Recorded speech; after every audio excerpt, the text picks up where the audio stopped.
ये कहानी सीमा नाम की एक लड़की की है जो अपने माता पिता के साथ एक छोटे से गांव में रहती थी। सीमा को हमेशा से पुराने खंडहर और वीरान जगहों में घूमने का शौक था। गांव के पास ही एक पुरानी हवेली थी जिसे लोग भूतिया हवेली के नाम से जानते थे। कहा जाता था कि वहां एक लड़की की आत्मा भटकती है जिसने वहां पर सालों पहले आत्महत्या कर ली थी। लेकिन सीमा इन बातों पर विश्वास नहीं करती थी।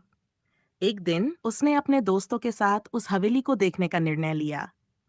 दोस्तों ने पहले तो मना किया, लेकिन सीमा की जिद पर वे तैयार हो गए। शाम का वक्त था जब वे सभी हवेली पहुंचे।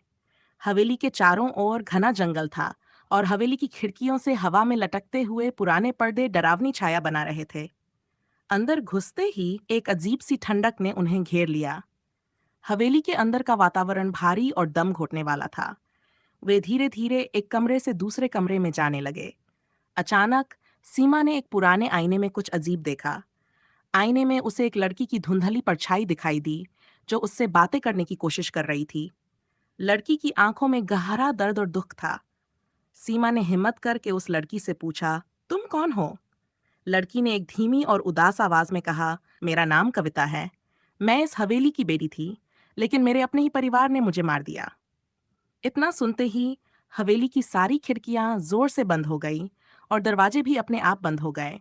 सीमा और उसके दोस्त घबरा गए और बाहर भागने की कोशिश करने लगे, लेकिन दरवाजा जाम हो चुका था। तभी हवेली में एक जोरदार चीख गूंजी और कविता की आत्मा ने सीमा को अपनी पकड़ में ले लिया। अगले दिन गांव वालों ने हवेली के बाहर सीमा और उसके दोस्तों को बेहोश पाया। जब उन्होंने होश में आने के बाद पूछा, तो सीमा ने कहा, वो लड़की अब भी वहां है और वो अकेली नहीं है। उसके बाद से कोई भी उस हवेली की तरफ जाने की हिम्मत नहीं करता।